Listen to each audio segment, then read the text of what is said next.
Assalamualaikum warahmatullahi wabarakatuh. Pada pertemuan kali ini, kita akan membahas tentang pemrograman lanjut. Mata kuliah ini adalah mata kuliah pengantar dari pemrograman lanjut.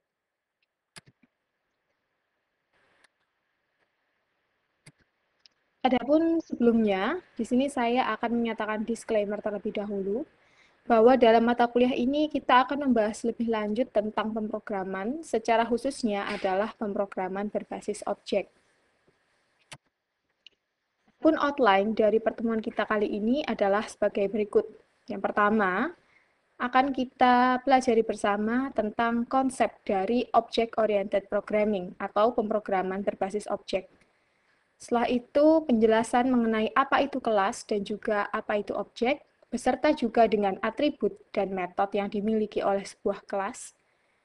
Dan kita juga akan mencari tahu perbedaan antara variabel kelas dan variabel instance, lalu apa itu istilah subkelas dan superkelas, dan juga istilah encapsulation pada OOP, dan access modifier yang dimiliki oleh konsep Object Oriented Programming. Khususnya dalam mata kuliah ini akan dilanjutkan dengan praktikum pemrograman berbasis objek menggunakan bahasa Java. Dan akan kita praktekkan pada mata kuliah praktikum. Lalu kita kembali lagi. Pertama, kita akan membahas tentang konsep Object Oriented Programming, di mana pada konsepnya, pemrograman berbasis objek memandang semua aspek sebagai suatu kelas dan objek. Beberapa kelas atau objek ini ternyata diambil dari lingkungan kita, misalnya saja seperti mobil, singa, manusia, dan seterusnya. Itu adalah salah satu contoh kelas atau objek yang bisa kita temui di kehidupan sehari-hari. Setiap kelas atau objek pada OOP memiliki identifier atau karakterisasi menggunakan atribut atau properties dan juga memiliki sebuah tingkah laku, behavior, atau metode. Dan ditekankan di sini, kelas adalah template dari objek. Jadi apabila dianalogikan kita sedang membuat kue, maka kelas ini adalah cetakan kue tersebut, di mana objek bisa dibuat dari cetakan kelas. Seperti itu. Lanjut. Contoh, di sini ada dua buah kelas. Yang pertama adalah kelas motor dan yang kedua adalah kelas kucing. Seperti yang sudah saya sebutkan bahwa kelas ini memiliki sebuah atribut, dan juga metode. Contohnya di sini kelas motor, di mana motor memiliki atribut atau properties, yaitu bisa jadi tipe motor, warna motor itu, dan manufakturnya, seperti itu, atau perusahaan produsennya. Lalu untuk kucing, di sini memiliki atribut bobot kucing, warna kucing, dan jenis kucing. Misalnya apakah jenisnya adalah peranakan Persia atau lokal, seperti itu. Lalu apa itu metode? Metode adalah hal-hal yang bisa dilakukan oleh sebuah kelas. Di sini, metode dari motor adalah berbelok, mengerem, dan berakselerasi. Lalu metode untuk kucing adalah mengeong, tidur, dan juga berburu makanan. Nah, di sini dapat disimpulkan bahwa atribut adalah sebuah sifat yang dimiliki oleh kelas, ya. Di sini contohnya adalah kelas motor dan kucing. Sedangkan metode adalah hal-hal yang bisa dilakukan oleh sebuah kelas itu. Jadi action atau behavior yang dimiliki oleh setiap kelas. Nah, seperti itu. Lalu bagaimana dengan objek? Setelah kita pahami tentang kelas, maka bagaimana kita bisa membuat objek dari cetakan kelas seperti itu. Nah, di sini bisa kita lihat bagaimana kita membedakan kelas dan objek. Kelas adalah sebuah cetakan yang bisa digunakan untuk membuat beberapa objek. Jadi objek ini bisa berjumlah lebih dari satu, ya, dengan satu kelas. Maksudnya kelas di sini adalah induknya, sedangkan objek ini adalah anak dari sebuah kelas, seperti itu. Contohnya di sini adalah kelas motor, di mana memiliki atribut warna dan methods sebagai berikut. Lalu kita akan buat objek di sini. Kita misalnya membuat 3 objek. Yang pertama adalah motor 1, motor 2, dan motor 3. Di mana setiap objek ini akan memiliki attributes dan methods yang dimiliki oleh kelas. Seperti itu. Contohnya objek 1, motor 1, memiliki warna biru. Lalu objek 2, motor 2 adalah hitam, dan motor ketiga memiliki warna merah. Nah, seperti ini. Jadi, saya harap bisa dimengerti sampai di sini untuk perbedaan apa itu kelas dan apa itu objek.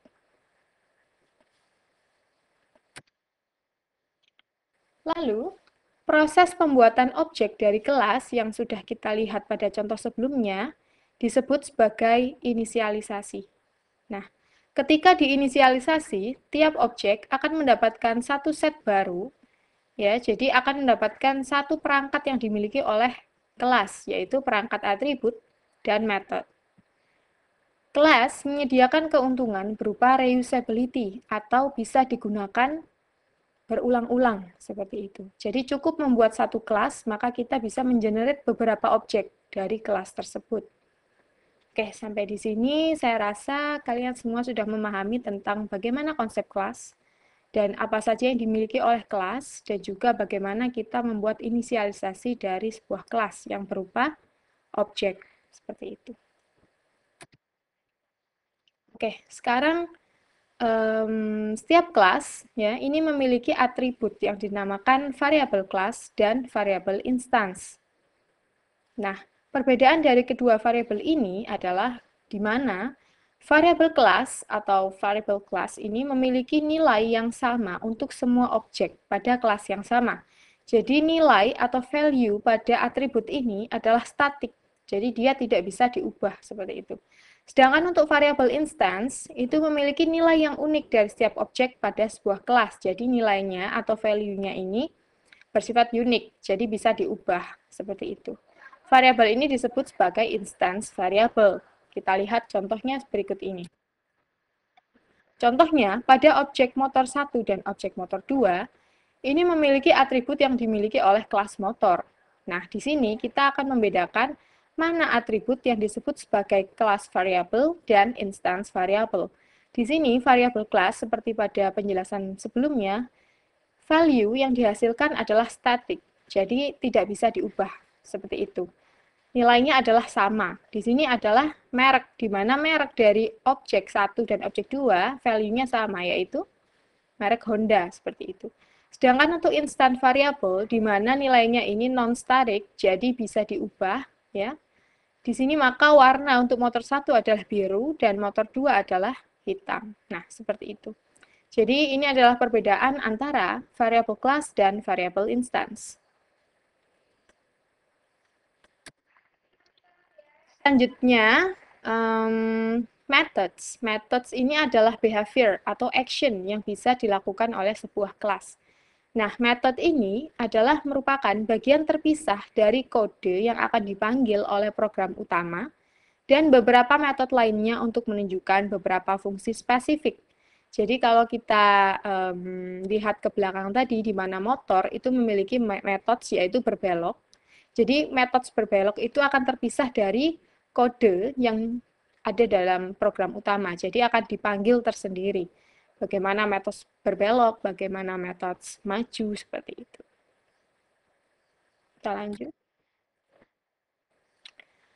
Antara objek satu dengan objek yang lainnya, ini dapat berkomunikasi dengan cara mengirimkan message. Nah, ketika contohnya objek A menginginkan objek B untuk menjalankan sebuah metode, maka objek A akan mengirimkan pesan kepada objek B. Nah, peristiwa ini disebut sebagai method call. Jadi sangat memungkinkan apabila objek satu dengan objek yang lainnya ini saling berkomunikasi seperti itu. Sekarang kita akan beralih kepada istilah superclass dan subclass. Superclass di sini saya contohkan adalah sebagai kelas induk, ya. Jadi objek ini adalah bagian dari kelas, ya, seperti itu. Jadi kalau objek ini adalah subclass, sedangkan kelas induk adalah superclass. Ya di sini contohnya kelas motor itu adalah superclass Dan objek 1 motor 1 adalah sebuah subclass. Nah, sampai di sini saya rasa bisa dipahami bersama perbedaan antara superclass dan subclass.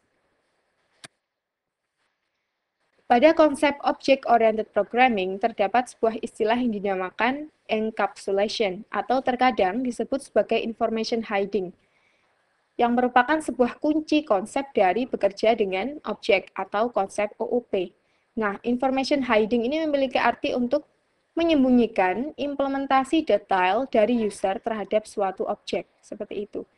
Jadi, sebuah kelas ini memiliki access modifier, di mana setiap access modifier ini memiliki ketentuannya tersendiri, apakah atribut atau method pada kelas yang di access modifier tertentu ini bisa diakses oleh objek yang lain. Seperti itu. Mari kita lihat contohnya berikut ini. Oke, untuk fungsi, sebelum kita beralih ke contoh ya, fungsi dari penerapan access modifier ini adalah untuk melakukan kontrol terhadap kelas maupun atribut dan method pada kelas yang menggunakan modifier ini. Jadi untuk mengontrol kelas ini bisa diakses atau tidak untuk kelas yang lain, seperti itu. Semacam hak akses, ya. Nah, suatu atribut harus memiliki minimal satu buah modifier. Ada 4 jenis access modifier. Yang pertama adalah private, disimbolkan dengan simbol minus. Nah, kelas maupun atribut dan metode yang dideklarasikan private ini hanya bisa diakses dari kelas yang mendeklarasikan. Jadi ketika kita lihat pada gambar berikut ini, di mana kelas pelanggan ini access modifiernya adalah private, maka ketika melakukan instansiasi ya objek 1, objek ini tidak akan bisa mengambil atribut dan metode yang dimiliki oleh pelanggan. Nah, subclass tidak bisa mengakses private atribut dari method, atribut dan method dari superclass yang diberi akses modifier private. Jadi, private ini dikhususkan untuk kelas itu sendiri. Jadi, tidak bisa diakses oleh kelas yang lain, seperti itu. Access modifier yang kedua adalah public, yang disimbolkan dengan simbol plus. Nah, access modifier public ini akan membuat kelas maupun atribut dan metode dari kelas bisa diakses atau dipanggil dari mana saja. Jadi ketika metode dan atribut pada kelas ini diberi atau dideklarasikan sebagai public, maka setiap metode dan atribut dari pelanggan ini, contohnya ini bisa diakses oleh kelas-kelas yang lain dari mana saja, walaupun itu berbeda package, seperti itu. Nanti akan kita contohkan prakteknya pada video praktikum ya, untuk penerapan access modifier. Access modifier yang ketiga adalah default, di mana kita tidak melakukan pendefinisian access modifier, maka secara otomatis akan didefinisikan sebagai default, di mana di sini dia tidak akan menyertakan Java keyword, jadi cukup dikosongi saja seperti itu. Nah, semua atribut maupun metode yang ada dalam satu package bisa diakses oleh semua yang ada dalam package tersebut. Jadi ketika kelas ini dideklarasikan sebagai default, yaitu tidak ada pendefinisian access modifier, maka semua metode dan atribut akan tetap bisa diakses dalam satu package. Namun, tidak akan bisa diakses pada package yang berbeda dengan access modifier public, seperti itu. Kelas di luar package boleh melakukan subclass, tetapi subclass tersebut tidak bisa mengakses feature superclass. Nah, seperti itu. Lalu untuk yang terakhir adalah access modifier protected. Nah, kelas maupun atribut dan metode yang dideklarasikan protected bisa diakses oleh semua kelas dalam satu package. Kelas di luar package boleh melakukan subclass, dan subclass tersebut bisa mengakses atribut ataupun metode dari superclass. Nah, seperti ini. Jadi ini lebih terbuka daripada private ya, tapi tidak terlalu terbuka seperti public. Nanti akan kita praktekkan pada video praktikum berikutnya. Di sini bisa kita lihat atribut dan metode dari pelanggan ini diidentifikasikan sebagai protected dengan simbol hashtag, di mana nantinya objek kelas yang merupakan subclass dari superkelas pelanggan ini akan bisa mengakses metode dan atribut yang dimiliki oleh kelas tersebut.